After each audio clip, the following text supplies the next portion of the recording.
ನಮಸ್ತೆ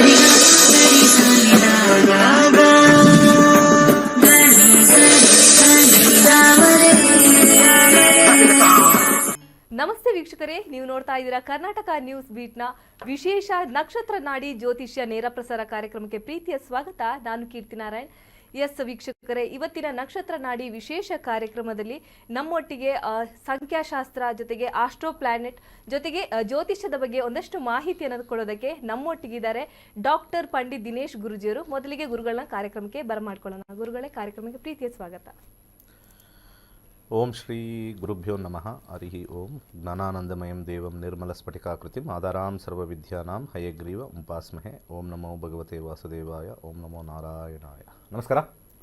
ಇನ್ನು ವೀಕ್ಷಕರೇ, ನಿಮ್ಮಲ್ಲಿ ಯಾವುದೇ ಸಮಸ್ಯೆ ಇದ್ದಲ್ಲಿ, ಅಂದರೆ ವಿದ್ಯಾಭ್ಯಾಸದ ಸಮಸ್ಯೆ ಇರ್ಬೋದು, ಮದುವೆ ಆಗದೆ ಇರ್ಬೋದು ಅಥವಾ ಮಕ್ಕಳಾಗದೇ ಇರ್ಬೋದು, ಇನ್ನು ಆಸ್ತಿ ವಿವಾದ ಇರ್ಬೋದು, ಹೀಗೆ ಕೆಲವು ಸಮಸ್ಯೆಗಳಿಗೆ ಪರಿಹಾರವನ್ನು ಕಂಡುಕೊಳ್ಳೋದಕ್ಕೆ ಸ್ಕ್ರೀನ್ ಮೇಲೆ ಇರುವಂಥ ನಂಬರ್ಗೆ ಕರೆ ಮಾಡಿ ಪರಿಹಾರ ಮಾರ್ಗವನ್ನು ಕಂಡುಕೊಳ್ಬೋದು. ಕರೆ ಮಾಡಿದಾಗ ನೀವು ಹೇಳಬೇಕಾಗಿರೋದಿಷ್ಟೇ, ನಿಮ್ಮ ಹುಟ್ಟಿದ ಸ್ಥಳ, ಹುಟ್ಟಿದ ದಿನಾಂಕ, ಹಾಗೆಯೇ ಹುಟ್ಟಿದ ಸಮಯನ ಹೇಳಬೇಕಾಗುತ್ತೆ. ಒಂದು ವೇಳೆ ನಿಮಗೆ ಹುಟ್ಟಿದ ದಿನಾಂಕ ಗೊತ್ತಿಲ್ಲದೆ ಇದ್ದರೆ ನೀವು ಪ್ರಶ್ನಾರ್ಥ ಶಾಸ್ತ್ರಕ್ಕೆ ಹೋಗ್ಬೋದು. ಪ್ರಶ್ನಾಶಾಸ್ತ್ರದಲ್ಲಿ 1ರಿಂದ 249ರವರೆಗೆ ಒಂದು ಸಂಖ್ಯೆಯನ್ನು ಹೇಳಬೇಕಾಗುತ್ತೆ. ನೇರವಾಗಿ ನಂತರ ಪ್ರಶ್ನೆ ಶಾಸ್ತ್ರಕ್ಕೆ ಹೋಗ್ಬೋದಾಗಿದೆ. ಇನ್ನು ನಿಮಗೆ ಜ್ಯೋತಿಷ್ಯವನ್ನು ಕಲಿಯೋದಕ್ಕೆ ಆಸಕ್ತಿ ಇದ್ದಲ್ಲಿ ಸ್ಕ್ರೀನ್ ಮೇಲೆ ಬರುವಂಥ ನಂಬರ್ಗೆ ಕರೆ ಮಾಡಿ ಕಾಲನ್ನು ರಿಜಿಸ್ಟರ್ ಮಾಡ್ಕೋಬಹುದಾಗಿದೆ. ಇನ್ನು ಗುರುಗಳ ಮಾರ್ಗದರ್ಶನದಲ್ಲಿ ಸುಮಾರು 65,000ಕ್ಕೂ ಅಧಿಕ ವಿದ್ಯಾರ್ಥಿಗಳು ಜ್ಯೋತಿಷ್ಯವನ್ನು ಕಲಿತು ತಮ್ಮ ಜೀವನವನ್ನು ರೂಪಿಸಿಕೊಂಡಿದ್ದಾರೆ. ನೀವು ಕೂಡ ಜ್ಯೋತಿಷ್ಯವನ್ನು ಕಲಿಬೇಕಾದ್ರೆ ಮಾಡಬೇಕಾಗಿರೋದಿಷ್ಟೇ, ಸ್ಕ್ರೀನ್ ಮೇಲೆ ಬರುವಂಥ ನಂಬರ್ಗೆ ಕರೆ ಮಾಡಿ ಅಂತ ಹೇಳ್ತಾ ಇವತ್ತೇ ರಿಜಿಸ್ಟರ್ ಮಾಡ್ಕೋಬಹುದಾಗಿದೆ. ಇನ್ನು ಇದೇ ಬರುವ ಏಪ್ರಿಲ್ 20ರಿಂದ ತರಗತಿಗಳು ಪ್ರಾರಂಭವಾಗುತ್ತೆ. ನೀವು ಕೂಡ ಕರೆ ಮಾಡಿ ರಿಜಿಸ್ಟರ್ ಮಾಡ್ಕೋಬಹುದಾಗಿದೆ. ಇನ್ನು ಕಾರ್ಯಕ್ರಮವನ್ನು ಮುಂದುವರಿಸ್ತಾ ಹೋಗ್ತೀನಿ. ಗುರುಗಳೇ, ರತ್ನಗಳು ಹಾಕೋದ್ರಿಂದ ಏನು ಉಪಯೋಗ, ಯಾಕೆ ಹಾಕೋಬೇಕು ಅನ್ನೋದನ್ನು ತಿಳಿಸ್ಕೊಡೋದಾದ್ರೆ?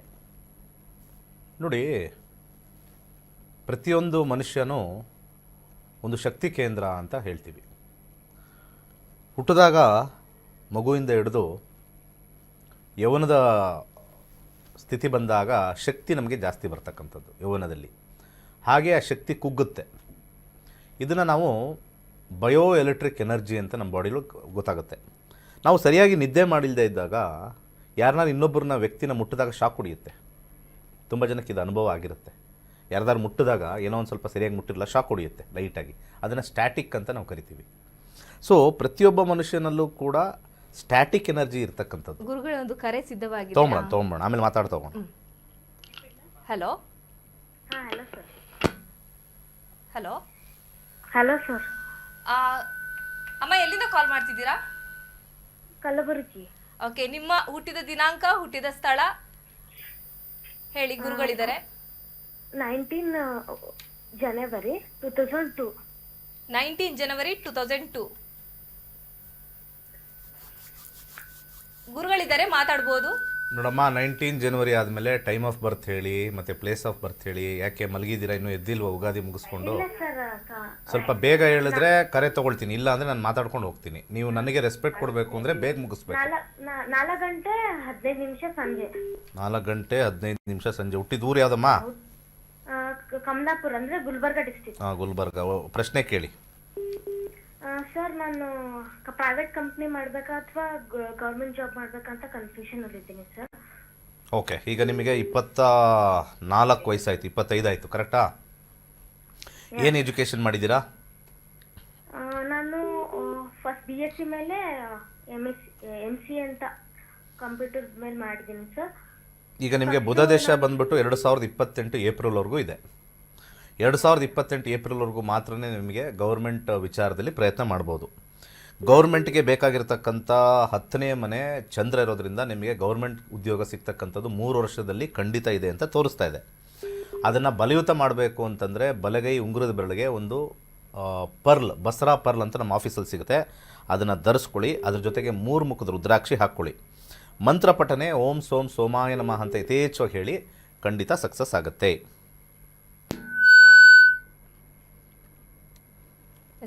ರತ್ನಗಳ ಬಗ್ಗೆ ಹೇಳ್ತಾ ಇದ್ರಿ ಗುರುಗಳೇ. ಈಗ ನಮ್ಮ ಬಾಡಿಲಿ ಒಂದು ಅವರ ಇರ್ತಕ್ಕಂಥದ್ದು ಅಂತ ಹೇಳಿದೆ.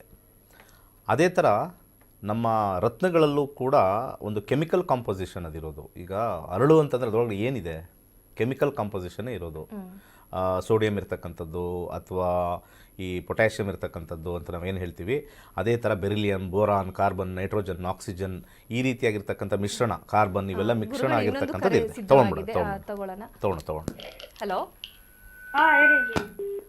ಹಲೋ, ನಿಮ್ಮ ಹೆಸರು, ಎಲ್ಲಿಂದ ಕರೆ ಮಾಡ್ತಾ ಇದ್ದೀರಾ? ನಾವು ಮೈಸೂರಿಂದ. ನಿಮ್ಮ ಹುಟ್ಟಿದ ದಿನಾಂಕ, ಹುಟ್ಟಿದ ಸ್ಥಳ, ಹಾಗೇನೆ ಹುಟ್ಟಿದ ಸಮಯನ ತಿಳಿಸ್ಬೇಕಾಗತ್ತೆ. ಹಾಂ ಸರಿ. ಹೇಳಿ. ಹಲೋ. ಹಲೋ, ಕೇಳಿಸ್ತಿದೆ ಅಮ್ಮ, ಹೇಳಿ. ಹಾಂ ಕೇಳಿಸ್ತಿದೆ. ನಮ್ಮ ಮಗನ ಬಗ್ಗೆ ಕೇಳಬೇಕಾಯ್ತು. ನಿಮ್ಮ ಮಗನ ಹುಟ್ಟಿದ ದಿನಾಂಕ, ಹುಟ್ಟಿದ ಸಮಯ. 28 28 2018. 2018. ಗುರುಗಳಿದ್ದಾರೆ, ಮಾತಾಡ್ಬೋದಮ್ಮ. ಸಮಯ ಹೇಳಮ್ಮ, ಹುಟ್ಟಿದ ಟೈಮ್ ಬೇಕು. 5:40 PM ಸಾಯಂಕಾಲ. ಹುಟ್ಟಿದ ಊರು ಯಾವುದು? ಮೈಸೂರು. ಮೈಸೂರು. ಏನು ಪ್ರಶ್ನೆ ಇದೆ? ಅವ್ರ ವಿದ್ಯಾಭ್ಯಾಸ ಗುರುಜಿ. ಈಗೇನು ಓದ್ತಾ ಇದ್ದಾರೆ? ಅವರು ಎರಡನೇ ಕ್ಲಾಸ್ ಓದ್ತಾ ಇದ್ದಾರೆ ಗುರುಜಿ. ವಿದ್ಯಾಭ್ಯಾಸದಲ್ಲಿ ಏನು ತಿಳ್ಕೊಬೇಕು? ಅವ್ನು ಮುಂದೆ ಓದ್ತಾನ ಏನು ಅಂತ ಗುರುಜಿ. 2028ವರೆಗೂ ಚೆನ್ನಾಗಿ ಓದ್ತಾರೆ. 2028 ಆದಮೇಲೆ ಓದಿನಲ್ಲಿ ಸ್ವಲ್ಪ ಡಿಪ್ ಆಗುತ್ತೆ. ಯಾಕಂದರೆ ಶುಕ್ರದಶ ಬಂದಾಗ ಓದನ್ನು ಮುಂದುವರಿಸೋದು ಸ್ವಲ್ಪ ಕಷ್ಟ. 20 ವರ್ಷ ಇರತಕ್ಕಂಥದ್ದು ಅದಾದ ನಂತರ, ಅಂದರೆ 3 ವರ್ಷ ಆದ ನಂತರ 20 ವರ್ಷ ಇರತಕ್ಕಂಥದ್ದು. ಈಗ ಸದ್ಯಕ್ಕೆ ಅವನಿಗೆ 7 ವರ್ಷ. 10 ವರ್ಷ ಆದಮೇಲೆ 20ನೇ ವರ್ಷ, 30ನೇ ವರ್ಷದವರೆಗೂ ಅವ್ರಿಗೆ ಶುಕ್ರ ಇರ್ತಕ್ಕಂಥದ್ದು. ಅವರಿಗೆ ಕರೆಕ್ಟಾಗಿರ್ತಕ್ಕಂಥ ಹಾದಿಲಿ ಹೋಗೋಕ್ಕೆ ಸ್ವಲ್ಪ ಕಷ್ಟ ಆಗುತ್ತೆ. ಸೊ ನನ್ನ ಸಜೆಷನ್ನು 2 ಮುಖದ ರುದ್ರಾಕ್ಷಿ ಈಗಲೇ ಹಾಕಿಸಿ, ಹಾಗೆ 7, 6, 9 ಬಂದಿರತಕ್ಕಂಥ ಗ್ರಹನ ನೋಡಿದಾಗ ಬುಧ, ಒಂದು ಬಲಗೈ ಕಿರುಬೆರಳಿಗೆ ಒಂದು ಎಮರಾಲ್ಡ್, ಸ್ವಲ್ಪ ಕಾಸ್ಟ್ಲಿ ಇರುತ್ತೆ, ಒಳ್ಳೆ ಕ್ವಾಲಿಟಿದು ಎಮರಾಲ್ಡ್ ಹಾಕಿ ಅವ್ರ ವಿದ್ಯಾಭ್ಯಾಸದಲ್ಲಿ ಬದಲಾಗುತ್ತೆ. ಈಗ ಸದ್ಯಕ್ಕೆ ಏನಾಗುತ್ತೆ, ಶುಕ್ರದಶ ನಿಮಗೆ ಬೇಕಾದ್ರೆ ಬರೆದಿಟ್ಕೊಳ್ಳಿ. 2028 ಆದಮೇಲೆ ಅವನಿಗೆ ಆ ಒಂದು ವಿಚಾರದಲ್ಲಿ, ಎಜುಕೇಷನ್ ವಿಚಾರದಲ್ಲಿ ಫುಲ್ಲು ಡೌನ್ ಆಗುತ್ತೆ, ತುಂಬ ಪ್ರೆಷರ್ ಮಾಡಬೇಕಾಗತ್ತೆ. ಸಾಧಾರಣವಾಗಿ ನೀವೇನಾದ್ರು ಕಲಿಸ್ಬೇಕು ಅಂದರೆ ಸ್ಟೇಟ್ ಬೋರ್ಡ್ಗೆ ಹಾಕಿ ಅಥವಾ CBSEಗೆ ಆಗಿ, ICSEಗೆ ಹಾಕೋಕ್ಕೆ ಹೋಗಬೇಡಿ. ನನ್ನ ಸಜೆಷನ್ ಅವ್ರಿಗೆ ಸ್ಟೇಟ್ ಲೆವೆಲಲ್ಲೇ ಅವ್ರು ಓದ್ಕೊಂಡು ಹೋಗಲಿ, ಸ್ವಲ್ಪ ಸಾಧಾರಣವಾಗಿರ್ತಕ್ಕಂಥ ವಿಚಾರದಲ್ಲಿ ಮಾಡ್ತಾರೆ. ಮುಂದೆ ಫ್ಯೂಚರಲ್ಲಿ ಅವರು ಎಜುಕೇಷನ್ನು ಬಂದ್ಬಿಟ್ಟು ಬಿಸ್ನೆಸ್ ವಿಚಾರದಲ್ಲಿ ಮಾಡ್ತಾರೆ. ಸೊ ನಿಮ್ಮಂಥವ್ರು ಜ್ಯೋತಿಷ್ಯ ಕಲಿತ್ರೆ ನನ್ನ ಮಗನ ಹೇಗೆ ತಿದ್ಬೋದು ಅಂತ ತಿಳ್ಕೊಬೋದು. ಯಾಕೆ ನಾನು ಎಲ್ಲರಿಗೂ ಈ ವೀಕ್ಷಕರಿಗೆಲ್ಲ ಹೇಳ್ತಾ ಇದ್ದೀನಿ ಒಂದು ಪಾಯಿಂಟ್ ಅಂದರೆ, 7,000 ರೂಪಾಯಿ ನಮ್ಮದು ಫೀಸ್ ಅಷ್ಟೇ ಕಲಿಯೋಕ್ಕೆ. ಸಾಕಷ್ಟು ಜನ ಹೆಣ್ಣುಮಕ್ಳು ಮನೇಲಿರ್ತಕ್ಕಂಥವ್ರು ಏನು ಅಂತಂದರೆ, ಜ್ಯೋತಿಷ್ಯ ಅಂದರೆ ತಲೆಗತ್ತಲ್ಲ ಅಂತ ತಿಳ್ಕೊಳ್ತಿರ್ತಕ್ಕಂಥ ಮೂಢತ್ವ ನಿಮ್ಮದೆಲ್ಲ, ನಿಮ್ಮ ತಿಕ್ಕಲ್ತನ ಅಂತ ಬೈತೀನಿ ನಾನು, ನಿಮ್ಮ ಹುಚ್ಚರು ಅಂತ ಬೈತೀನಿ. ಅದೇ ನಿಮ್ಮ ಮಕ್ಕಳು ಓದಿಲ್ಲ ಅಂದರೆ ಕಷ್ಟಪಟ್ಟಾರು ಓದಿಸ್ತೀರಾ. ಜ್ಯೋತಿಷ್ಯದಷ್ಟು ಸುಲಭ ಇನ್ನೊಂದಿಲ್ಲ. 5ನೇ ಕ್ಲಾಸ್ ಹುಡುಗನೂ ಜ್ಯೋತಿಷ್ಯ ಕಲಿಬೋದು, ಅಷ್ಟು ಸುಲಭದ ಸಬ್ಜೆಕ್ಟು. ಏನಿದೆ ಅದರಲ್ಲಿ? ಬಾಯಿ ತೆಗೆದ್ರೆ 12 ರಾಶಿ, ಬಾಯಿ ತೆಗೆದ್ರೆ 9 ಗ್ರಹ, ಬಾಯಿ ತೆಗೆದ್ರೆ 27 ನಕ್ಷತ್ರ. ಅದು ಬಿಟ್ಟರೆ ಬೇರೆ ಏನಾದ್ರು ಇದೆಯಾ? ಇನ್ನು ಬೇರೆ ಇರೋದೆಲ್ಲ ಏನು? ಬರೀ ಈ ಗ್ರಹ ಸರಿ ಇಲ್ಲ, ಆ ಗ್ರಹ ಸರಿ ಇಲ್ಲ, ಈ ಪೂಜೆ, ಆ ಪೂಜೆ, ಈ ದೋಷ, ಈ ದೋಷ. ಇದನ್ನು ತಿಳ್ಕೊಳ್ಳೋಕ್ಕೆ ನಿಮಗೆ 10 ವರ್ಷ ಬೇಕಾ, 5 ವರ್ಷ ಬೇಕಾ? ಎಲ್ಲೋ ನಿಮಗೆ ಸೋಂಬೇರಿತನ ಇರುತ್ತಷ್ಟೇ ಕಲಿಬೇಕು ಅನ್ನೋದು ಏನಾದ್ರು ಭಯ ಬಂತಂದರೆ. ನನ್ನ ಪ್ರಕಾರ ಜ್ಯೋತಿಷ್ಯದಲ್ಲಿ ಯಾರಾದರೂ ಕಷ್ಟ ಅಂತಂದರೆ ಅವನು ಸುಳ್ಳುಗಾರ, ಅವನು ಮೋಸಗಾರ. ಅವನು ಈ ಎಲ್ಲ ವಿಭೂತಿಗಳು ಹಾಕ್ಕೊಂಡು, ರುದ್ರಾಕ್ಷಿಗಳು ಹಾಕ್ಕೊಂಡು ಇದೆಲ್ಲ ಕಲಿಯೋಕ್ಕಾಗಲ್ಲ ಅಂತಾರಲ್ಲ, ಆ ವಿಚಾರದಲ್ಲಿ ಒಂದು ಮಾತು ಹೇಳ್ತಾ ಇದ್ದೀನಿ. ಜ್ಯೋತಿಷ್ಯ ನಮ್ಮ ಹಿಂದೂ ಧರ್ಮದಲ್ಲಿ ಪ್ರತಿಯೊಬ್ಬರು ಮನೆ ಕಲಿಬೇಕು. ಮನೆಯಲ್ಲಿ ಈಗ ನೆನ್ನೆ ಪಂಚಾಂಗ ಇಟ್ಟರು. ಅದೇ ಥರ ಜ್ಯೋತಿಷ್ಯ ಕಲಿತ್ರೆ ನಿಮಗೆ ನನ್ನ ಮಗ ಏನು ಚೇಂಜಸ್ ಮಾಡೋಕ್ಕಾಗುತ್ತೋ ಇಲ್ವೋ ಎಲ್ಲನೂ ನೋಡ್ಕೋಬೋದು. ಬರೀ 7,000 ರೂಪಾಯಿ ಕ್ಲಾಸ್ ಫೀಸ್ ಅಷ್ಟೇ. ಗುರುಗಳು, ಇನ್ನೊಂದು ಕರೆ ಸಿದ್ಧವಾಗಿದೆ, ತಗೊಳ್ಳೋಣ. ಹಲೋ. ಹಲೋ, ಎಲ್ಲಿಂದ ಮಾತಾಡ್ತಿರೋದು? ಹಾಸನ್ ಅಫಿಕ್ರೆ ಮೇಡಮ್. ಓಕೆ, ನಿಮ್ಮ ಯಾರಿಗೆ ಸಮಸ್ಯೆ ಇದೆ, ಏನ್ ಕೇಳಬೇಕು? ನಿಮ್ಮ ಹುಟ್ಟಿದ ದಿನಾಂಕ, ಮಗನ ಬಗ್ಗೆ ಕೇಳಬೇಕಾಯ್ತು ಮೇಡಮ್. ಓಕೆ, ಮಗನ ಹುಟ್ಟಿದ ದಿನಾಂಕ, ಹುಟ್ಟಿದ ಸಮಯ ಹೇಳಿ. 18/1/1999 ಬೆಳಗಿನ ಜಾವ 5 ಗಂಟೆ. ಬೆಳಗಿನ ಜಾವ 5 ಗಂಟೆಗೆ. ಗುರುಗಳಿದ್ದಾರೆ, ಮಾತಾಡ್ಕೋಬಹುದು. ಹುಟ್ಟಿರೋ ಊರು ಯಾವುದು? ಸರ್, ನಮ್ದು ಅಫಿಕ್ರೆ ಹತ್ರ ಹಳ್ಳಿ ಕೊಮಾರ್ಘಟ್ಟ ಅಂತೇಳಿ. ಅರಸೀಕೆರೆ. ಹ್ಮ್, ಸರಿ, ಆಯ್ತು. ಏನು ಕೇಳಬೇಕಾಯ್ತು? ಅವನು ಉದ್ಯೋಗದ ಬಗ್ಗೆ ಕೇಳ್ಬೇಕಾಯ್ತು ಸ್ವಾಮಿ. ಉದ್ಯೋಗ 2019 ಈಗಿರ್ತಕ್ಕಂಥ ಒಂದು ದಶ ನೋಡೋಣ. 18/1/2027 ವರ್ಷ. ಜಾಬಲ್ಲಿ ಇಲ್ವಾ ಈಗ? ಇಲ್ಲ ಸ್ವಾಮಿ, MSc ಹಾರ್ಟಿಕಲ್ಚರ್ ಅವನು. ಹಾರ್ಟಿಕಲ್ಚರು ಯಾವ ಕಾಂಬಿನೇಷನ್ ಇದೆ ನೋಡೋಣ. ಈಗ ರಾಹು ದಶೆ ನಡೀತಾ ಇದೆ. 8ನೇ ಮನೆ ರಾಹು ಇರೋದ್ರಿಂದ ಫರ್ಟಿಲೈಸರ್ ಕಂಪ್ನಿಗೆ ಹೋಗಬೇಕು. Fertiliser company? Yes, poison company ಅಂತ ನಾವು ಕರಿತೀವಿ. 8ನೇ ಮನೆ ಪಾಯ್ಸನ್ ಅಂತ ಕರಿತೀವಿ. ಫರ್ಟಿಲೈಸರ್ ಕಂಪ್ನಿಯವ್ರು ಹುಡುಕಿದ್ರೆ ವಿತಿನ್ 3 ಮಂತ್ಸಲ್ಲಿ ಕೆಲಸ ಸಿಗುತ್ತೆ ಅವ್ರಿಗೆ. ಅರ್ಥ ಆಯ್ತಾ? ಸೊ ಅವರಿಗೆ ಗೌರ್ಮೆಂಟ್ ಕೆಲಸ ಆ ಕೆಲಸ ಎಲ್ಲ ಸ್ವಲ್ಪ ಕಷ್ಟ ಇದೆ. ಫರ್ಟಿಲೈಸರ್ ಕಂಪ್ನಿಲಿ ಒಳ್ಳೆ ಉದ್ಯೋಗ ಸಿಗುತ್ತೆ. ಇಮ್ಮಿಡಿಯೇಟಾಗಿ ಫರ್ಟಿಲೈಸರ್ ಕಂಪ್ನಿಗೆ ಅಪ್ಲೈ ಮಾಡೋಕ್ಕೆ ಹೇಳಿ. ಬೇಗ ಕೆಲಸ ಸಿಗಬೇಕು ಅಂದರೆ 2, 6, 11 ಕಾಂಬಿನೇಷನ್ ಶುಕ್ರ ಇರೋದ್ರಿಂದ ಬಲಗೈ ಮಧ್ಯದ ಬೆಳಗ್ಗೆ ಒಂದು ಜಿರ್ಕಾನ್ ಧರಿಸ್ಕೊಳ್ಳಿ, ಒಳ್ಳೆಯದಾಗುತ್ತೆ. ಧನ್ಯವಾದ ಸರ್. ಗುರುಗಳೇ, ಈಗ ಅವರು ಇವಾಗ ಸಮಸ್ಯೆಯನ್ನು ಹೇಳಿದ್ರು. ಎಲ್ಲೋ ಒಂದು ಕಡೆ ಈ ಥರ ಕಲ್ತು ಜಾಬ್ ಇಲ್ಲದೆ ಇದ್ರೆ ಅದಕ್ಕೇನಾದ್ರು ಗ್ರಹಗತಿಗಳೇನಾದ್ರು ಪರಿಣಾಮ ಆಗುತ್ತಾ? 2 ಥರ ಇದೆ. ಜಾಬ್ ಸಿಕ್ಕಿಲ್ಲ ಅಂತ ಅಂದಿದ ತಕ್ಷಣ ಗ್ರಹಗಳಿಗೆ ಹಾಕಬೇಕು ಅಂತಿಲ್ಲ. ಜಾಬ್ ಎಲ್ಲರಿಗೂ ಸಿಗುತ್ತೆ. ಆಸೆ ಅನ್ನೋದು ಏನು ಮಾಡೋದು?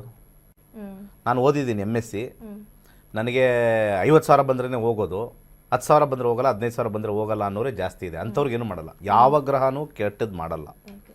ಜನರು ಸ್ವಲ್ಪ ತಿಳ್ಕೊಬೇಕು. ಪ್ರತಿಯೊಂದು ಗ್ರಹನೂ ಒಳ್ಳೆಯದೇ ಮಾಡುತ್ತೆ. ಆದರೆ ನಮ್ಮ ಕರ್ಮಾನುಸಾರ ನಮಗೆ ಕೆಲವೊಂದು ಕಡೆಯಲ್ಲಿ ಕೆಲಸ ಕೊಡ್ತವೆ. ಕಷ್ಟ ಇರ್ಬೋದು, ಅದಕ್ಕೆ ಪ್ರೆಷರ್ ಇರ್ಬೋದು, ಅಥವಾ ನಮಗೆ ಬರೀ ಕಮ್ಮಿ ಸಂಬಳ ಇರ್ಬೋದು. ಬಟ್ ಆದರೆ ಕೆಲಸ ಮಾಡೋ ಆಸಕ್ತಿ ಇದ್ದರೆ ಮುಂದೊಂದು ದಿವಸ ದಶ ಚೆನ್ನಾಗಿದ್ದಾಗ ಜಾಸ್ತಿ ಕೊಡ್ತಾನೆ. ಇಲ್ಲ ನಾನು ಕೊಡೋದೇ ಇಲ್ಲ, ನಾನು ಮಾಡೋದೇ ಇಲ್ಲ, ನಾನು ಹೋಗೋದೇ ಇಲ್ಲ ಅಂತಂದರೆ 30 ವರ್ಷ ಆದರೂ MSc ಮಾಡ್ಕೊಂಡಿರ್ತಿರೋ ಅಥವಾ MS ಮಾಡಿರ್ತಿರೋ ಅಥವಾ ME ಮಾಡಿರ್ತಿರೋ ಮನೇಲೇ ಕಾಲ ಹರಣ ಮಾಡ್ಕೊಂಡು ಕೂತಿರ್ಬೇಕು. ಗುರುಗಳು, ಇನ್ನೊಂದು ಕರೆ ಸಿದ್ಧವಾಗಿ. ತಗೊಳ್ಳೋಣ. ಹಲೋ ಹಲೋ ಹಲೋ, ಎಲ್ಲಿಂದ ಕರೆ ಮಾಡ್ತಿದ್ದೀರಾ? ಬೆಂಗಳೂರಿನ. ಯಾರಿಗೆ ಸಮಸ್ಯೆ, ಏನ್ ಕೇಳಬೇಕಾಗಿತ್ತು? ಹಲೋ ಹಲೋ ಸರ್, ಕೇಳಿಸ್ತಾ ಇದೆಯಾ? ಹಾ ಮೇಡಮ್, ಕೇಳಿಸ್ತಾ ಇದೆ. ಸರ್, ಯಾರಿಗೆ ಕೇಳಬೇಕಾಗಿತ್ತು? ಯಾರ ಸಮಸ್ಯೆಯನ್ನು ಕೇಳಬೇಕು? ನನಗೆ ಕೇಳಬೇಕಿತ್ತು ಮೇಡಮ್. ನಿಮ್ಮ ಹೆಸರು, ಹುಟ್ಟಿದ ದಿನಾಂಕ, ಹುಟ್ಟಿದ ಸ್ಥಳ, ಹುಟ್ಟಿದ ಸಮಯನ ಹೇಳ್ಬೇಕಾಗತ್ತೆ. ಹಾ, ನನ್ನ ಹೆಸರು ಶಿವ. ಹುಟ್ಟಿದ ದಿನಾಂಕ ಬೆಂಗಳೂರಲ್ಲಿ. ದಿನಾಂಕ ಬಂದು May 1st, 97. May 1st, 1997. ಹೌದು. ಹುಟ್ಟಿದ ಸಮಯ ಬೆಳಗ್ಗೆ 5 ಗಂಟೆ. ಓಕೆ. ಗುರುಗಳಿದ್ದಾರೆ, ನೇರವಾಗಿ ಗುರುಗಳನ್ನ ಮಾತಾಡಿಸ್ಬೋದು. ನಮಸ್ಕಾರ. ನಮಸ್ಕಾರ ಗುರುಜಿ. ಬೆಳಿಗ್ಗೆ 5 ಗಂಟೆಗೆ ಹುಟ್ಟಿರೋದಾ? ಬೆಳಗ್ಗೆ 5 ಗಂಟೆ. 5 ಗಂಟೆ. 1 ಮೇ 1997. ಹೌದು. ಸೊ ಇದ್ರ ಪ್ರಕಾರ ಮೀನ ಲಗ್ನದಲ್ಲಿ ಹುಟ್ಟಿದ್ದೀರಾ. ರಾಶಿ ಬಂದ್ಬಿಟ್ಟು ಮಕರ ರಾಶಿ. ಸದ್ಯಕ್ಕೆ 2019 ಆದಮೇಲೆ ಗುರುದಶೆ ಪ್ರಾರಂಭವಾಗಿದೆ. ಗುರುದಶೆಯಲ್ಲಿ 5, 6 ಕಾಂಬಿನೇಷನ್ನು. ಸೊ ಚೆನ್ನಾಗಿದೆ ಕಾಂಬಿನೇಷನ್, ಏನು ತೊಂದರೆ ಇಲ್ಲ. 5ನೇ ಕಾಂಬಿನೇಷನ್ ಬಂದಾಗ ಸ್ವಲ್ಪ ಈ ಸಾಫ್ಟ್ವೇರ್ ರಿಲೇಟೆಡ್ ಕೆಲಸ ಅಥವಾ ಈ ಒಂದು ಯೂಟ್ಯೂಬ್ ಅಂತ ಕರೀತಾರೆ ಮತ್ತು ಮೀಡಿಯಾ ಅಂತ ಕರೀತಾರೆ, ಅದರಲ್ಲಿ ನೀವು ಖಂಡಿತ ಜಯಗಳಿಸ್ಬೋದು. ಗುರುದಶ ಇರೋವರೆಗೂ ಚೆನ್ನಾಗಿದೆ. 35ವರೆಗೂ ಚೆನ್ನಾಗಿದೆ. 35 ಆದಮೇಲೆ ಸ್ವಲ್ಪ ಡೌನ್ ಆಗುತ್ತೆ. 35ವರೆಗೂ ಎಷ್ಟು ನೀವು ಕೆಲಸ ಮಾಡಿದ್ರು ಸಕ್ಸಸ್ ಆಗ್ತೀರಾ.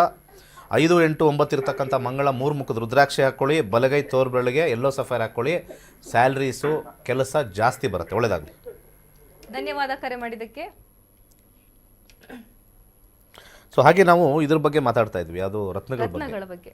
ಈಗ ರತ್ನಗಳಲ್ಲಿ ಆ ಕಲರ್ ಅಂತ ಬರ್ತಕ್ಕಂಥದ್ದು ಇದೆಯಲ್ಲ, ನಾವು ಏನಾದ್ರು ಹಾಕ್ಕೊಂಡ್ರೆ ಕಲರ್, ಈಗ ರೂಬಿ ಹಾಕ್ಕೊಂಡ್ರೆ ರೆಡ್ ಬರುತ್ತೆ, ಕೋರ್ಲ್ ಹಾಕ್ಕೊಂಡ್ರೆ ರೆಡ್, ಮರೂನು, ಹಸಿರು ಎಲ್ಲ ಬರುತ್ತಲ್ಲ, ಅದು ಕಲರ್ ಥೆರಪಿ ಥರ ವರ್ಕ್ ಆಗುತ್ತೆ. ಈಗ ಎಷ್ಟೋ ಜನ ತುಂಬ ಕಡೆ ಹೋಗ್ಬಿಟ್ಟು ಇದೇನೋ ಕಲರ್ ಬಣ್ಣ ಹಚ್ಕೊಂಡ್ಬಿಡ್ತಾರಲ್ಲ ಟೀ ಅಂತ, ಅದು ಆ್ಯಕ್ಚುಲಿ ಕೆಮಿಕಲ್ ಹೋಗುತ್ತೆ ಅದರೊಳಗಡೆ.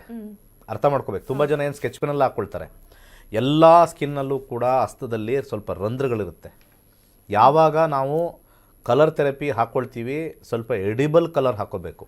ಅದು ಬಿಟ್ಬಿಟ್ಟು ನಾರ್ಮಲ್ ಕಲರ್ ಏನಾದ್ರು ಹಾಕ್ಕೊಂಡ್ವಿ, ಇಲ್ಲಿ ಹಾಕ್ಕೊಂಡ್ರೆ ಆರೆಂಜ್ ಹಾಕೊಳ್ಳಿ ಒಳ್ಳೇದಾಗತ್ತೆ, ಇಲ್ಲಿ ರೆಡ್ ಹಾಕೊಳ್ಳಿ ಒಳ್ಳೇದಾಗತ್ತೆ ಅನ್ನೋ ಬದಲು ನಿಮ್ಮ ಜಾತಕದಲ್ಲಿ ಯಾವ ಗ್ರಹ ಸ್ವಲ್ಪ ಒಳ್ಳೆಯದಿದೆ ಆರೋಗ್ಯದಲ್ಲಿ, ಅಥವಾ ಯಾವ ಗ್ರಹ ನಿಮಗೆ ಪವರ್ಫುಲ್ ಆಗಿರ್ತಕ್ಕಂಥದ್ದು ಜಾಬ್, ಬಿಸ್ನೆಸ್, ಫಿನಾನ್ಸಲ್ಲಿ, ಅಂಥ ಒಂದು ಸ್ಟೋನ್ನ ನೀವು ಧರಿಸ್ಕೊಂಡಾಗ ಅಲ್ಲಿ ನಾನು ಆಲ್ರೆಡಿ ಹೇಳಿದ್ದೀನಿ ಕೆಮಿಕಲ್ ಕಾಂಪೋಸಿಷನೂ ಇದೆ, ಎಲೆಕ್ಟ್ರೋಮ್ಯಾಗ್ನೆಟಿಕ್ ಕಾಂಬಿನೇಷನ್ಸು ಬರುತ್ತೆ, ನಿಮ್ಮ ಅವರಾಗೂ ಅದಕ್ಕೂ ಮ್ಯಾಚ್ ಆಗುತ್ತೆ, ಅದ್ರ ಜೊತೆಗೆ ಕಲರ್ ಥೆರಪಿನೂ ಬರುತ್ತೆ. ಹೀಗೆ ಸ್ಟೋನು ವರ್ಕ್ ಆಗ್ತಕ್ಕಂಥದ್ದು. ಗುರುಗಳು ಒಂದು ಕರೆ ಇದೆ, ಮಾತಾಡ್ಸೋಣ. ಹಲೋ, ನಮಸ್ತೆ ಮೇಡಮ್. ನಮಸ್ತೆ, ಎಲ್ಲಿಂದ ಕರೆ ಮಾಡ್ತಿದ್ದೀರಮ್ಮ?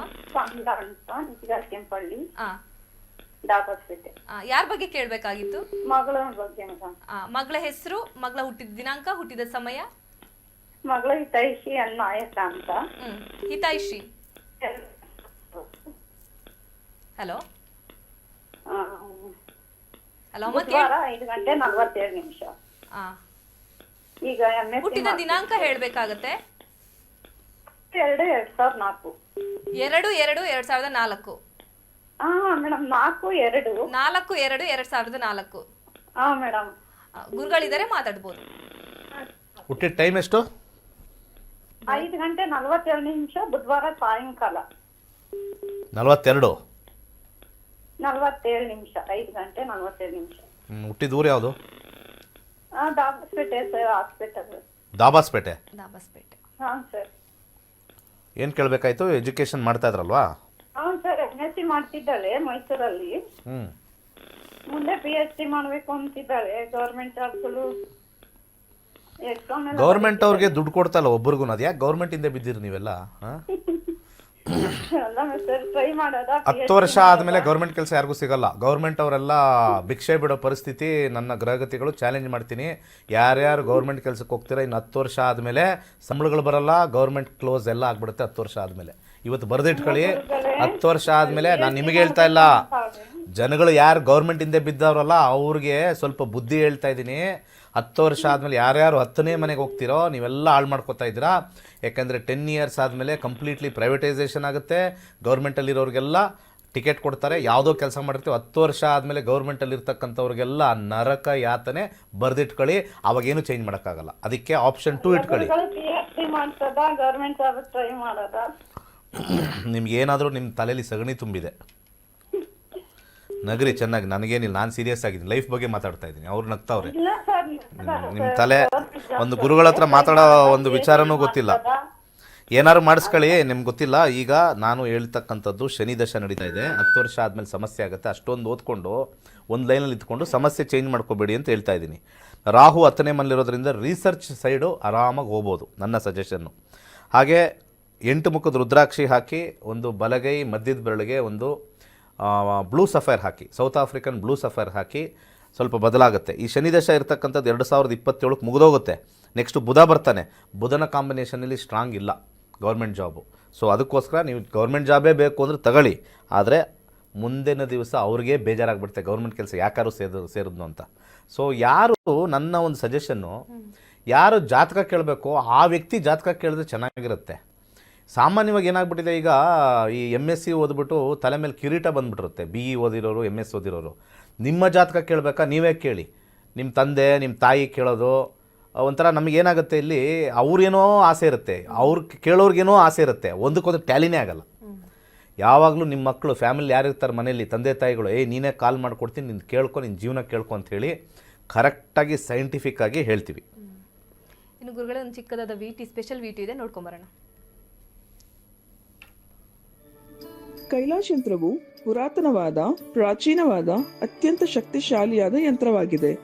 ಸುಮಾರು 800ರಿಂದ 1000 ವರ್ಷಗಳ ಹಿಂದೆ ಹಲವಾರು ಸಂಯೋಗಗಳಿಂದ ರಚಿಸಲ್ಪಟ್ಟಿರುವ ವಿಶೇಷವಾದ ಯಂತ್ರವೇ ಈ ಕೈಲಾಶ್ ಯಂತ್ರ. ಈ ಕೈಲಾಶ್ ಯಂತ್ರದ ಮಧ್ಯ ಭಾಗದಲ್ಲಿ ಬರುವಂತಹ ಕೋರ್ ಭಾಗದಲ್ಲಿರುವಂತಹ ಸಂಖ್ಯಾಶಾಸ್ತ್ರದ ಲೋಶೋ ಗ್ರಿಡ್, ಈ ಕೋರ್ ಸುತ್ತ ಬರುವಂತಹ 12 ಪ್ರಾಣಿಗಳು ಚೀನಿ ವಿಶೇಷ ಪ್ರಾಣಿಗಳು, ಅನಿಮಲ್ ಸ್ಪಿರಿಟ್ ಅನ್ನು ಸೂಚಿಸುತ್ತದೆ.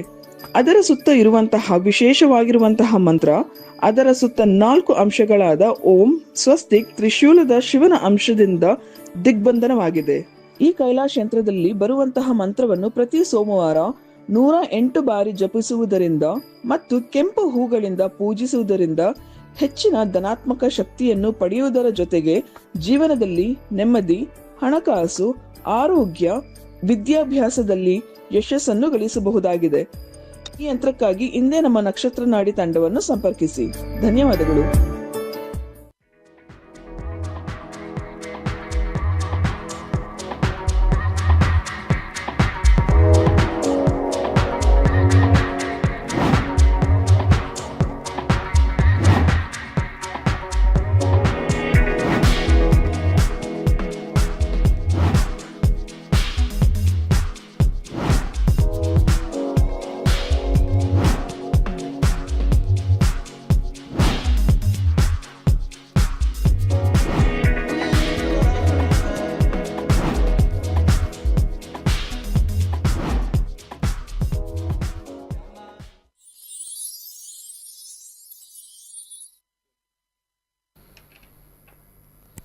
ಎಸ್ ಗುರುಗಳೇ, ರತ್ನಗಳ ಬಗ್ಗೆ ಮಾತಾಡ್ತಾ ಇದ್ವಿ. ಹೌದು. ಈಗ ಭಾಳ ಇಂಪಾರ್ಟೆಂಟ್ ಆಗಿರ್ತಕ್ಕಂಥದ್ದು, ಒಂದೊಂದು ಗ್ರಹ ಒಂದೊಂದು ಶಕ್ತಿ ಇರ್ತಕ್ಕಂಥದ್ದು. ಈಗ ಒಂದು ಗ್ರಹ ಎಜುಕೇಷನ್ಗೆ ಒಳ್ಳೇದಾದರೆ ಜಾಬ್ಗೆ ಒಳ್ಳೇದಾಗಲ್ಲ, ಜಾಬ್ಗೆ ಒಳ್ಳೇದಾದರೆ ಮ್ಯಾರೇಜ್ಗೆ ಒಳ್ಳೇದಿಲ್ಲ. ಪ್ರತಿಯೊಂದು ಗ್ರಹನೂ ಒಂದೊಂದು ಕಾರಕತ್ವ ಅಂತ ಕರಿತೀವಿ ನಾವು, ಸಿಗ್ನಿಫಿಕೆನ್ಸ್ ಅಂತ ಕರಿತೀವಿ, ಅದು ಬರ್ತಕ್ಕಂಥದ್ದು ಒಂದು. ಎರಡನೇದು ಭಾಳ ಇಂಪಾರ್ಟೆಂಟು, ಪ್ರತಿಯೊಬ್ಬರು ಕೂಡ ದಶಾ ಮೇಲೇ ಗ್ರಹ ಇದು ಇದು ಹಾಕಬೇಕು, ಸ್ಟೋನ್ ಹಾಕಬೇಕು. ಲೈಫ್ ಲಾಂಗ್ ಒಂದು ಸ್ಟೋನ್ ಹೇಳಿ ಸರ್ ಅಂದರೆ ಯಾವುದೂ ಇಲ್ಲ. ಒಂದು ಕೆಲಸ ಮಾಡಿ, ಲೈಫ್ ಲಾಂಗು ಇವತ್ತು ಊಟ ಒಂದು ಹೇಳ್ತೀನಿ, ಒಂದು ಪದಾರ್ಥ ತಿಂದ್ಬಿಡಿ, ಲೈಫ್ ಲಾಂಗ್ ಏನು ತಿನ್ನಂಗೇ ಇಲ್ಲ. ಅರ್ಥ ಆಯ್ತಾ? ಇವತ್ತು ಬಿರಿಯಾನಿ ತಿಂದ್ಬಿಡಿ, ಬಿರಿಯಾನಿ ತಿಂದರೆ ಮುಂದಿನ 10 ವರ್ಷ ಏನೂ ತಿನ್ನಂಗೆ ಇಲ್ಲ ಅಂತ ಯಾವ್ದಾರು ಇದೆಯಾ ಕಾನ್ಸೆಪ್ಟು? ದಿನ ಬೆಳಿಗ್ಗೆ ಆದರೆ ತಿಂತೀವಿ, ಮಧ್ಯಾಹ್ನ ತಿಂತೀವಿ, ರಾತ್ರಿ ತಿಂತೀವಿ, ವೆರೈಟಿ ತಿಂತೀವಿ. ಹಾಗೆ ನಮಗೆ ಒಳ್ಳೇದಾಗಬೇಕು ಅಂದರೆ ನಮ್ಮ ದಶಾಕಾಲ ಬದಲಾಗ್ತಾ ಇರುತ್ತೆ. ದಶಾಕಾಲ ಬದಲಾದಾಗ ಹೊಸ ಸ್ಟೋನ್ಸನ್ನು ನಾವು ದಶಾ ಬಂದಾಗ ಹಾಕ್ಕೋಬೇಕು, ಆ ದಶಾ ಇರೋರ್ಗೂ ಹಾಕ್ಕೋಬೇಕು. ದಶಾ ಮೇಲೇ ಸ್ಟೋನ್ಸ್ ಇರ್ತಕ್ಕಂಥದ್ದು ಅಂತ ತಲೆಲಿಟ್ಕೊಳ್ಳಿ. ದಶದ ಮೇಲೆ ಯಾವ ಕಾಂಬಿನೇಷನು, ದಶಾ ಯಾವ ನಕ್ಷತ್ರದಲ್ಲಿದೆ, ಯಾವ ಸಬ್ಲಾಡಲ್ಲಿದೆ, ಈ ಮೂರಲ್ಲೂ ಯಾವುದು ಪವರ್ಫುಲ್ ಆಗಿದೆ ಹಾಕ್ಕೋಬೇಕು. ಇವಾಗ ಯಾರ್ಯಾರು ಕರೆ ಮಾಡ್ತಾ ಇದ್ರಲ್ಲ, ಹೇಳ್ತಾ ಇದ್ದೀನಲ್ಲ, ಅದನ್ನು ಹಾಕ್ಕೊಳ್ಳಿ. ಸುಮ್ಮನೆ ಕೇಳಿದ್ವಿ ಬಿಟ್ವಿ ಅಂತಂದರೆ ಲಾಸ್ ನಿಮಗೇನೆ, ನಮಗೇನು ಲಾಸ್ ಇಲ್ಲ. ಯಾಕಂದರೆ ಎಲ್ಲರೂ ಕೂಡ ಜಾಬ್ ನೋಡ್ಕೋತಾರೆ, ಅದೇನೋ ತಿನ್ನೋಕ್ಕೆ ದುಡ್ಡು ಇದು ಮಾಡಲ್ಲ, ಬಟ್ಟೆ ಖರ್ಚು ಮಾಡಲ್ಲ. ಒಳ್ಳೆ ಜೀವನದಲ್ಲಿ ಚೇಂಜ್ ಆಗ್ತೀರಾ, ಇಂಥ ಸ್ಟೋನ್ ಹಾಕ್ಕೊಳ್ಳಿ ಅಂದರೆ 10 ಸತಿ ಯೋಚನೆ ಮಾಡ್ತಾರೆ. ಅದೇ ಮರುಡುತನ ಅಂತ ಹೇಳೋದು ಜನರಿಗೆ. ತಗೊಳ್ಳೋಣ. ಹಲೋ, ನಮಸ್ಕಾರ ಗುರುಜಿ ಅವರೇ. ನಮಸ್ತೆ ಸರ್, ನಿಮ್ಮ ಹೆಸರು, ಎಲ್ಲಿಂದ ಕರೆ ಮಾಡ್ತಾ ಇದ್ದೀರಾ? ನಾವು ಜಗದೀಶ್, ಗುಲ್ಬರ್ಗಾ ಜಿಲ್ಲೆಯಿಂದ. ಯಾರ ಬಗ್ಗೆ ಕೇಳಬೇಕಾಗಿತ್ತು? ಮಗನ ಬಗ್ಗೆ. ಓಕೆ, ಮಗನ ಹೆಸರು, ಹುಟ್ಟಿದ ದಿನಾಂಕ, ಹುಟ್ಟಿದ ಸ್ಥಳ, ಹಾಗೇನೆ ಹುಟ್ಟಿದ ಸಮಯನ ಹೇಳಬೇಕಾಗತ್ತೆ. ಮಗನ ಹೆಸರು ಅರುಣ. ಅರುಣ. ಹುಟ್ಟಿದ ದಿನಾಂಕ 2/11/1995. 2/11/1995. ಹುಟ್ಟಿದ ಸ್ಥಳ? ಹುಟ್ಟಿದ ಸ್ಥಳ ಬೆಂಗಳೂರು. ಹಾಗೇನೆ ಹುಟ್ಟಿದ ಸಮಯ? 2:05 ಮಧ್ಯಾಹ್ನ. ಓಕೆ, ಗುರುಗಳಿದ್ದಾರೆ, ಗುರುಗಳ ಜೊತೆ ಮಾತಾಡ್ಬೋದು. ನಮಸ್ಕಾರ. ನಮಸ್ಕಾರ ಗುರುಜಿ. ನಮಸ್ಕಾರ ಗುರುಜಿ ಅವರೇ. ಹೇಳಿ, ಏನು ಕೇಳಬೇಕು? ಅದೇ ಮಗನ ಮದುವೆ ಆಗುತ್ತೆ ಇಲ್ಲ ಅಂತ ಕೇಳಬೇಕು. ಆಗುತ್ತೆ ಇಲ್ಲ, ಅದೇ ಈ ವರ್ಷ ಆಗಲ್ಲ ಅಂದರೆ ಹೋಗಿ ಮಲ್ಕೊಂಬಿಡೋದಾ? ಇಲ್ಲ ಗುರುಜಿ. ಅಲ್ಲ, ಏನು ಭಾಷೆ ಮಾತಾಡ್ತೀರಿ ನೀವು? ಯಾಕಂದ್ರೆ 31 ಆಗೋಯ್ತು, ಇನ್ನು ಮದುವೆ ಆಗುತ್ತೆ ಇಲ್ಲ ಹೇಳ್ಬಿಟ್ರಿ ಒಂದೇ ಸತಿ ಮುಗಿಸ್ಬಿಡೋಣ ಅಂತ ನೋಡ್ತಾ ಇದ್ದೀವಿ. 2, 3, 4 ವರ್ಷದಿಂದ ಆಯ್ತು ನೋಡ್ತಾ ಇದ್ದೀವಿ. ಯಾಕೆ ಆಗ್ತಾ ಇಲ್ಲ? ಜಾತಕದಲ್ಲಿ ಆಮೇಲೆ ಹೇಳ್ತೀನಿ, ನೀವು ಹೇಳಿ ಯಾಕೆ ಆಗ್ತಾ ಇಲ್ಲ. ಅವನ ಇಷ್ಟದ ಪ್ರಕಾರ ಓದಿರೋ ಹುಡುಗಿ ಬೇಕಂತೆ. ಅಂದರೆ ಏನು, ಕರ್ನಾಟಕದಲ್ಲಿ ಓದಿರೋರು ಯಾರು ಇಲ್ಲ, ಎಲ್ಲ ಅನ್ಪಡ್ ಆಗ್ಬಿಟ್ಟಿದ್ದಾರೆ, ಲೇಡೀಸ್ ಎಲ್ಲ ಅನ್ಎಜುಕೇಟೆಡ್ ಆಗ್ಬಿಟ್ರಾ? ಇಲ್ಲಿ ಇದ್ದಾರೆ, ಸಿಗ್ತಾ ಇಲ್ಲ. ಅವನು ಕೇಳಿ ಸ್ವಲ್ಪ ಅವ್ರಿಗೆ ಮದುವೆಯಲ್ಲಿ ಆಸಕ್ತಿ ಇಲ್ಲ. ಫಸ್ಟ್ ಇದನ್ನು ತಿಳ್ಕೊಳ್ಳಿ ನೀವು. ಶನಿ ಇರ್ತಕ್ಕಂಥ ನಕ್ಷತ್ರ 10ನೇ ಮನೆ, ಶನಿ ಇರ್ತಕ್ಕಂಥ ಸಬ್ಲಾಡ್ 8-5. ಯಾವುದಾದ್ರು ಒಂದು ಹುಡುಗಿನ ಇಷ್ಟಪಟ್ಟಿರ್ತಾನೆ, ಆ ಹುಡುಗಿ ಕ್ಯಾನ್ಸಲ್ ಆಗಿರುತ್ತೆ. ಅಥವಾ ಈ ನಡುವೆ ಬಂದಿರತಕ್ಕಂಥ ಒಂದು ಹುಡುಗಿ ಈ ಹುಡುಗಿನ ಮಾಡ್ಕೊಳ್ತೀನಿ ಅಂದಿರ್ತಾನೆ, ನೀವು ಜಾತಕ ಸೆಟ್ ಆಗಿಲ್ಲ ಅಂತ ಕ್ಯಾನ್ಸಲ್ ಆಗಿರುತ್ತೆ. ಇದೆಲ್ಲ ಅವ್ರ ಮನಸ್ಸಲ್ಲಿರುತ್ತೆ. ಯಾವುದು ಬೇಕೋ ಅದು ಕ್ಯಾನ್ಸಲ್ ಆದಾಗ ಅವ್ರಿಗೆ ಜಡತ್ವ ಬಂದಿರುತ್ತೆ. ಇದನ್ನು ದಯವಿಟ್ಟು ನೀವು ಅನಲೈಸ್ ಮಾಡಿ. ವಿವಾಹ ವಿಚಾರದಲ್ಲಿ ಸೂರ್ಯ ಬಂದಿರತಕ್ಕಂಥದ್ದು, ಚಂದ್ರ ಬಂದಾಗ ಸ್ವಲ್ಪ ಹಿರಿಯರು ಫೋರ್ಸ್ ಮಾಡಿದ್ರೆ ಮಾತ್ರ ಆಗುತ್ತೆ. ಮದುವೆ ಆಗಲೇಬೇಕು ಅಂತಂದರೆ ಯಾವ ಗ್ರಹನೂ ಸ್ಟ್ರಾಂಗ್ ಇಲ್ಲ. ಇಲ್ಲಿ 9 ಮುಖದ ರುದ್ರಾಕ್ಷಿ ಒಂದು ಹಾಕ್ಕೊಳ್ಳಿ, ಮನಸ್ಸು ಸ್ವಲ್ಪ 50% ಜಾಸ್ತಿ ಆಗುತ್ತೆ ಹೊರತು ಇಲ್ಲಿ ಜಾತಕದಲ್ಲಿ ಸಮಸ್ಯೆ ಇರ್ತಕ್ಕಂಥದ್ದು ಅವ್ರಿಗೆ ಇಂಟ್ರೆಸ್ಟ್ ಅಂತ ನಾವೇನು ಹೇಳ್ತೀವಿ, ಇಂಟ್ರೆಸ್ಟ್ ಈಸ್ 0. ಇಂಟ್ರೆಸ್ಟ್ ಬಂದಾದ ಮೇಲೇ ಬರ್ತಕ್ಕಂಥದ್ದು. ಇಂಟ್ರೆಸ್ಟ್ ಬರಬೇಕು ಯಾವಾಗಲೂ ಮ್ಯಾರೇಜ್ಗೆ, ಮತ್ತು ಕಾಂಬಿನೇಷನ್ ಬರಬೇಕು. ಕಾಂಬಿನೇಷನ್ ಬಂದಿದೆ, ಇಂಟ್ರೆಸ್ಟ್ ಇಲ್ಲ. ಇಂಟ್ರೆಸ್ಟ್ ಇದೆ, ಕಾಂಬಿನೇಷನ್ ಇಲ್ಲ, ಇದೇ ಒದ್ದಾಡೋದು. ಇಂಟ್ರೆಸ್ಟೂ ಇದೆ, ಕಾಂಬಿನೇಷನ್ ಅವ್ರಿಗೂ ಇದು ಕಾಂಬಿನೇಷನ್ ಬಂತು, ಆವಾಗ ಮೂರನೇದೊಂದು ಪ್ರಾಬ್ಲಮ್ ಆಗುತ್ತೆ. ಈ ಕುಂಡಲಿ ಮ್ಯಾಚಿಂಗ್ ಬರುತ್ತಲ್ಲ, 36ಕ್ಕೆ 18 ಬಂತು, 13 ಬಂತು, ಜಾತಕ ಸರಿಗೆ ಬಂದಿಲ್ಲ, ಇಲ್ಲೂ ನೀವು ಹಾಳಾಗ್ತೀರ.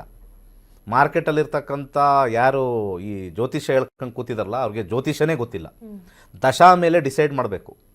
1. 2ನೇದು, ಯಾರ ವೈವಾಹಿಕ ಜೀವನನೂ ಚೆನ್ನಾಗಿರಲ್ಲ, ಬರೆದಿಟ್ಕೊಳ್ಳಿ.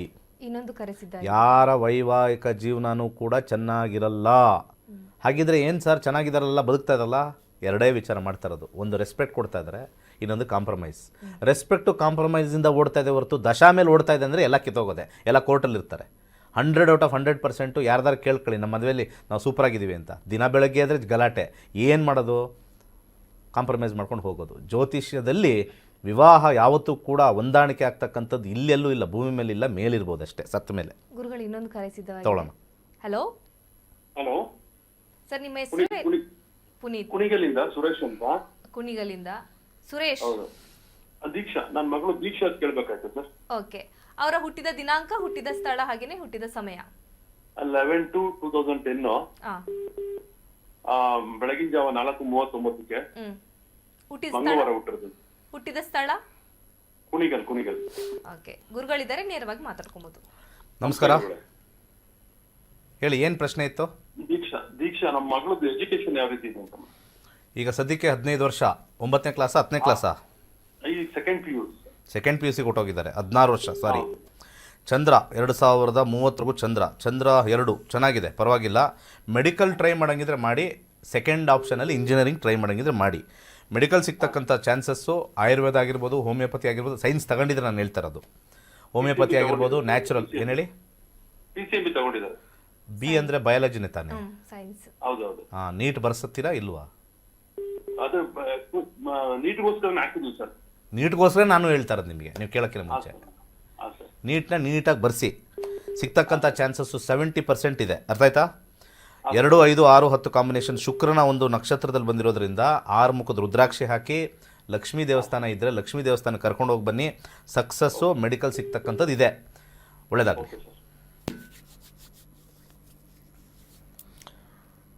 ಇನ್ನು ಗುರುಗಳೇ, ರತ್ನಗಳ ಬಗ್ಗೆ ಮಾತಾಡ್ತಾ ಹೋಗ್ತಿದ್ವಿ. ರತ್ನಗಳನ್ನ, ಇದು ನಿಜವಾದ ರತ್ನ ಅಂತ ಕಂಡುಹಿಡಿಯೋದು ಹೇಗೆ ಅಂತ ಎಷ್ಟೋ ಅದಕ್ಕೆ ಡಿಪ್ಲೊಮೊ ಇನ್ ಜಮಾಲಜಿ ಅಂತ ಬರುತ್ತೆ, ಅದು ಮಾಡಬೇಕು. ಅಲ್ಲ, ಮಾರ್ಕೆಟ್ ಅಲ್ಲಿ ಎಷ್ಟೋ ಫೇಕ್ ರತ್ನಗಳಿರುತ್ತೆ. ಯಾರಿಗೂ ಏನು ಹೇಳೋಕ್ಕಾಗಲ್ಲ. ಒಳ್ಳೆ ಸೋರ್ಸಿಂದ ತಗೋಬೇಕು. ಈಗ ನಾವು ಗ್ಯಾರಂಟಿ ಕೊಡ್ತೀವಿ ನಮ್ಮ ಸ್ಟೋನ್ ಕರೆಕ್ಟಾಗಿದೆ ಅಂತ, ಬೇರೆಯವ್ರು ಗ್ಯಾರಂಟಿ ಕೊಡಲ್ಲ. ಒಂದು, ಬೇರೆಯವ್ರ ಹತ್ರ ಹೋಗಿ ಸ್ಟೋನ್ಸ್ ತಗೊಳ್ತಾರೆ, ಆದರೆ ಯಾವ್ದು ಕೊಡಬೇಕು ಯಾವ್ದು ತಗೋಬೇಕು ಅಂತ ಗೊತ್ತಿಲ್ಲ. ತುಂಬ ಜನ ಜ್ಯೋತಿಷ್ಯರು 1ನೇ ಮನೆ, 5ನೇ ಮನೆ, 9ನೇ ಮನೆ ತೊಗೊಳ್ತಾರೆ. ಯಾರು ಲಗ್ನಾಧಿಪತಿ ಆಗಿರ್ತಕ್ಕಂಥ ಸ್ಟೋನು, ಪಂಚಮಾಧಿಪತಿ ಆಗಿರ್ತಕ್ಕಂಥ ಸ್ಟೋನು, ನವಮಾಧಿಪತಿ ಆಗಿರ್ತಕ್ಕಂಥ ಸ್ಟೋನ್ ಹಾಕ್ತಾರೆ, ಎಕ್ಕುಟ್ಟು ಹೋಗ್ತಾರೆ. ಯಾಕೆಂದರೆ ಇವ್ಯಾವುದೂ ಕೂಡ ಫೈನಾನ್ಷಿಯಲ್ ಗೇನ್ಸ್ ಅಲ್ಲ, ಇದು ಓನ್ಲಿ ಗೇನ್ ಆಫ್ ಹೆಲ್ತ್ ಅಷ್ಟೇ. ಯಾರು ಆರೋಗ್ಯ ವಿಚಾರ ಮಾತ್ರ ಮಾಡ್ತಾರೆ, ಆವಾಗ 1, 5, 9 ಬೇಕಾಗುತ್ತೆ ಆರೋಗ್ಯ. ಅದಕ್ಕೆ ಹಿಂದಿನ ಕಾಲದಲ್ಲಿ ಆರೋಗ್ಯ ಚೆನ್ನಾಗಿದ್ದರೆ ಸಾಕು ಅಂತ ಹೇಳಿ 1ನೇ ಮನೆ, 5ನೇ ಮನೆ, 9ನೇ ಮನೆ ಕೊಡ್ತಾಯಿದ್ರು. ಈಗಿನ ಕಾಲದಲ್ಲಿ 1, 5, 9 ಕೊಟ್ಟರೆ 10 ರೂಪಾಯಿ ಹುಟ್ಟಲ್ಲ. ಯಾರಾದರೂ ನೀವು ಲಗ್ನಾಧಿಪತಿಗೆ ಹಾಕಿದ್ದೀರಾ ನೋಡಿ, ನಮ್ಮದು ಲಗ್ನ ಇದು, ಈ ಗ್ರಹ ಹಾಕಿದ್ದೀನಿ, ಕೊಟ್ಟೋಗ್ತೀರಾ. 5ನೇ ಮನೆ ಹಾಕಿದ್ದೀರಾ, ಆರೋಗ್ಯಕ್ಕೋಸ್ಕರ ಹಾಕಿದ್ದೀರಾ, ಗ್ರೇಟ್, ನೋ ಪ್ರಾಬ್ಲಮ್. ದುಡ್ಡುಗೋಸ್ಕರ ಹಾಕಿದ್ದೀರಾ, ಪಂಚಮಾಧಿಪತಿ ಪಂಚಮಕ್ಕೊಂದು ಕೊಟ್ಟಿದ್ದೀರಾ ಅಂತಂದರೆ ನೀವು ಅಷ್ಟೇ ಬರ್ಬಾದು. ಯಾರಿಗಾರು ದುಡ್ಡು ಕೊಟ್ಟರೆ ವಾಪಸ್ ಬರಲ್ಲ. 9ನೇ ಮನೆ ಒಳ್ಳೆ ಅಧಿಕಾರದಲ್ಲಿರ್ತೀರ, ಒಳ್ಳೆ ಅಧಿಕಾರದಿಂದ ಲಾಸ್ ಆಗಿಬಿಡುತ್ತೆ. ಒಳ್ಳೆ ಪೊಸಿಷನ್ ಇದ್ದೆ ತೆಗೆದಾಕ್ಬಿಟ್ರು, ಸಿಗಾಕೊಂಬಿಟ್ಟೆ, ಏನೋ ಒಂದು ತರಲೆ ಮಾಡಿದೆ ಅಂದರೆ 9ನೇ ಮನೆ ಅದು. 10ನೇ ಮನೆಗೆ ವ್ಯಯಭಾವ 9. ಯಾರಾದರೂ ನಿಮ್ಗೆ 9ನೇ ಮನೆ ಗ್ರಹ ಕೊಟ್ಟರು ಅಂದರೆ ಅವನು ರಾಕ್ಷಸನಾಗಿ ಬಂದು ನಿಮ್ಗೆ ಕೊಟ್ಟಿದ್ದಾನೆ. ಯಾರು 1ನೇ ಮನೆ, 5ನೇ ಮನೆ, 9ನೇ ಮನೆ ಕೊಡ್ತಾರೆ, ರಾಕ್ಷಸನಾಗಿ ಜ್ಯೋತಿಷ್ಯನಾಗಿ ಬರ್ತಾನವನು ನಿಮಗೆ 1ನೇ ಮನೆ, 5ನೇ ಮನೆ. ಯಾಕಂದರೆ ಅವನಿಗೆ ಜ್ಯೋತಿಷ್ಯ ಸರಿಯಾಗಿ ಕಲ್ತಿರಲ್ಲ. ರಾಕ್ಷಸ ಪ್ರವೃತ್ತಿ ಜ್ಯೋತಿಷ್ಯರ ಹತ್ರ ಹೋಗಬೇಡಿ, ಕಲೀರಿ. ನಾನು ಹೇಳೋದು ನನ್ನ ಹತ್ರನೂ ಬನ್ನಿ ಅಂತ ಹೇಳ್ತಾ ಇಲ್ಲ, ಕಲೀರಿ. ಏಪ್ರಿಲ್ 20ನೇ ತಾರೀಕು ಮನೆ ಮಂದಿಯೆಲ್ಲ ಕುತ್ಕೊಂಡು ಕಲೀರಿ. ಇಂಜಿನಿಯರಿಂಗ್ ಮಾಡಿಸ್ತೀರಾ, ಅದ್ಯಾರೋ ಒಬ್ಬರು MSc ಮಾಡಿಸ್ತೀರಾ, ಎಲ್ಲ ಮಾಡಿಸ್ತೀರಾ, ಓಕೆ ಮಾಡಿ, ಒಳ್ಳೆಯದು, ಅದು ಜೀವನಕ್ಕೆ. ನಮ್ಮ ಹಿಂದೂ ಸನಾತನ ಧರ್ಮದ ಒಂದು ಅಂಗವಾಗಿರ್ತಕ್ಕಂಥ ಸಣ್ಣ ಜ್ಯೋತಿಷ್ಯನ ನಿಮ್ಮ ಮಕ್ಕಳು ಕಲಿಸಿ, ಹಿಂದೂ ಧರ್ಮನ ಉಳಿಸಿ, ನೀವು ಮನಸ್ಸಿಗೆ ಹಾಕ್ಕೊಳ್ಳಿ, ತಲೆಗೂ ಹಾಕ್ಕೊಳ್ಳಿ, ನೀವು ಕಲೀರಿ, ಒಳ್ಳೆಯದಾಗಲಿ. ಇನ್ನು ಗುರುಗಳೇ, ಇಷ್ಟೊತ್ತು ನಮ್ಮೊಟ್ಟಿಗಿದ್ದು ಒಂದಷ್ಟು ವಿಚಾರದ ಬಗ್ಗೆ ತಿಳಿಸ್ಕೊಟ್ಟಿದ್ದೀರಿ. ನಿಮಗೆ ತುಂಬ ಹೃದಯದ ಧನ್ಯವಾದಗಳು. ಸರ್ವೇ ಜನ ಸುಖಿನೋ ಭವಂತು. ಇನ್ನು ವೀಕ್ಷಕರೇ, ಗುರುಗಳ ಮಾರ್ಗದರ್ಶನದಲ್ಲಿ ಒಂದಷ್ಟು ವಿದ್ಯಾರ್ಥಿಗಳು ಜ್ಯೋತಿಷ್ಯವನ್ನು ಕಲಿತು ತಮ್ಮ ಜೀವನವನ್ನು ರೂಪಿಸಿಕೊಂಡಿದ್ದಾರೆ. ಈ ಕುರಿತು ಒಂದು ಪುಟ್ಟದಾದ ವಿಟಿ ಇದೆ, ಬನ್ನಿ ನೋಡ್ಕೊಂಬರೋಣ. ನನ್ನ ಹೆಸರು ರಾಜೀವ್ ಲೋಚನಾ. ನಾನು 108ನೇ ಬ್ಯಾಚಲ್ಲಿ ಪಂಡಿತ್ ದಿನೇಶ್ ಗುರೂಜಿಯವ್ರ ಹತ್ರ ನಕ್ಷತ್ರ ನಾಡಿ ಜ್ಯೋತಿಷ್ಯನ ಕಲ್ತ್ಕೊಂಡೆ. ಬಹಳ ತುಂಬ ಈಸಿ ಮೆಥಡಲ್ಲಿ ಗುರೂಜಿಯವರು ನಮಗೆ ಹೇಳ್ಕೊಡ್ತಾ ಇದ್ದಾರೆ. ಅದೇ ರೀತಿ ನಾನು ಮತ್ತೆ excellency course, deep secret course ಕೂಡ ಮಾಡಿದೆ. ಈ ಪ್ರತಿಯೊಬ್ಬ ಹಿಂದೂ ಸನಾತನ ಧರ್ಮದಲ್ಲಿ ಈ ಜ್ಯೋತಿಷ್ಯವನ್ನು ಕಲಿಬೇಕಾದ್ದು ಒಂದು ಅಂಗ. ಅದನ್ನು ನಾವು ಕಲ್ತ್ಕೊಂಡು ನಮ್ಮ ಮತ್ತು ನಮ್ಮ ಪೀಳಿಗೆಯ ಎಲ್ಲ ಸಂಬಂಧಿಕರು ಮತ್ತು ಸ್ನೇಹಿತರ ಒಂದು ಪ್ರಿಡಿಕ್ಷನ್ ಮಾಡುವಂಥ ಪರಿಸ್ಥಿತಿಗೆ ನಾವು ನಮ್ಮನ್ನು ಗುರೂಜಿಯವರು ತಂದಿದ್ದಾರೆ. ಇಷ್ಟೊಂದು ಉತ್ತಮವಾದ ಒಂದು ಜ್ಯೋತಿಷ್ಯ ಶಾಸ್ತ್ರನ ನಾವು ಅಭ್ಯಾಸ ಮಾಡ್ತಿರೋದು ನಮ್ಮ ಭಾಗ್ಯ. ಅದೇ ರೀತಿ ಇನ್ನು ಮುಂದಿನ ಕೋರ್ಸ್ಗಳಲ್ಲೂ ಸಹ ನಾನು ಭಾಗವಹಿಸಬೇಕು ಅಂತ ಇಚ್ಛೆ ಪಡ್ತಾ ಇದ್ದೀನಿ. ಇದು ಪ್ರತಿಯೊಬ್ಬರು ಕಲೀಲೇಬೇಕಾದಂಥ ಒಂದು ವಿದ್ಯೆ. ಈ ವಿದ್ಯೆಗೆ ಯಾರು ಅಂತ ವಿದ್ಯಾರ್ಹತೆ ಏನು ಬೇಕಾಗಿಲ್ಲ, ಆದ್ರೂ ಸಹ ಅವಿದ್ಯಾವಂತರು ಕೂಡ ಕಲಿಯುವಂಥ ಒಂದು ಶಾಸ್ತ್ರವಾಗಿರೋದು. ನಮ್ಮ ಹಿಂದೂ ಸನಾತನ ಪರಂಪರೆಯನ್ನು ಉಳಿಸ್ಕೊಳ್ಳೋದಕ್ಕೆ ಈ ಒಂದು ಜ್ಯೋತಿಷ್ಯ ಶಾಸ್ತ್ರನ ಕಲಿಯೋದು ಬಹಳ ಮುಖ್ಯ ಅಂತ ಹೇಳ್ತೀನಿ. ನಮಸ್ಕಾರ. ಹಲೋ, ನಮಸ್ಕಾರ. ನಾನು Kalavati Gopalaswamy. I am from Bangalore. ನಾನು 108 ನಕ್ಷತ್ರ ನಾಡಿ ಬ್ಯಾಚ್. ನಾನು ನಕ್ಷತ್ರ ನಾಡಿ ಮತ್ತು ಎಕ್ಸಲೆನ್ಸಿ ಈಗ ವೇದಿಕ್ ಕೋರ್ಸ್ ಮಾಡ್ತಾ ಇದ್ದೀನಿ. ಶುರು ಮಾಡೋಕ್ಕೆ ಮುಂಚೆ ಏನು ಅಂತ ಗೊತ್ತಿರಲಿಲ್ಲ, ಬಟ್ ಬಹಳ ವರ್ಷಗಳಿಂದ ಆಸೆ ಇತ್ತು ಆಸ್ಟ್ರಾಲಜಿ ಕಲಿಬೇಕು ಅಂತ. ಯೂಟ್ಯೂಬಲ್ಲಿ ನಕ್ಷತ್ರ ನಾಡಿ ಗುರೂಜಿ ಅವ್ರದ್ದು ನೋಡಿ, ಯೂಟ್ಯೂಬ್ಸ್ ನೋಡಿ ಬಹಳ ಆಸೆ ಇತ್ತು ನಾವು ಕಲಿಬೇಕು ಅಂತ. ಒಂದು ಅವಕಾಶ ಸಿಕ್ತು. ಈಗ ಆಗಸ್ಟಿಂದ ಕಲಿತಾ ಇದ್ದೀನಿ, 6 ಮಂತ್ಸಿಂದ ಕಲಿತಾ ಇದ್ದೀನಿ. ಈಗ 10th ವೇದಿಕ್ ಕೋರ್ಸ್ ಮಾಡ್ತಾ ಇದ್ದೀನಿ. ಈಗ ಬಹಳ ಚೆನ್ನಾಗಿದೆ. ಮುಂಚೆ ನಕ್ಷತ್ರ ಲಾರ್ಡ್ ಹಾರೋಸ್ಕೋಪ್ ಅಂದ್ರೆ ಏನು ಅಂತ ಗೊತ್ತಿರಲಿಲ್ಲ, ಬಟ್ ಈಗ ಎಲ್ಲ ತಿಳುವಳಿಕೆ ಕೊಟ್ಟಿದ್ದಾರೆ. ಪ್ರತಿಯೊಬ್ಬರು ಕಲಿಯಬೇಕು. ಇದನ್ನ ಕಲಿತು ತಮ್ಮ ಹಾರೋಸ್ಕೋಪ್ ನೋಡೋ ಅವಕಾಶ ಸಿಗುತ್ತೆ ಎಲ್ಲರಿಗೂ. It is a very good opportunity for everybody to learn Nakshatra Nadi, Excellency and all the Vedic courses related. Thank you.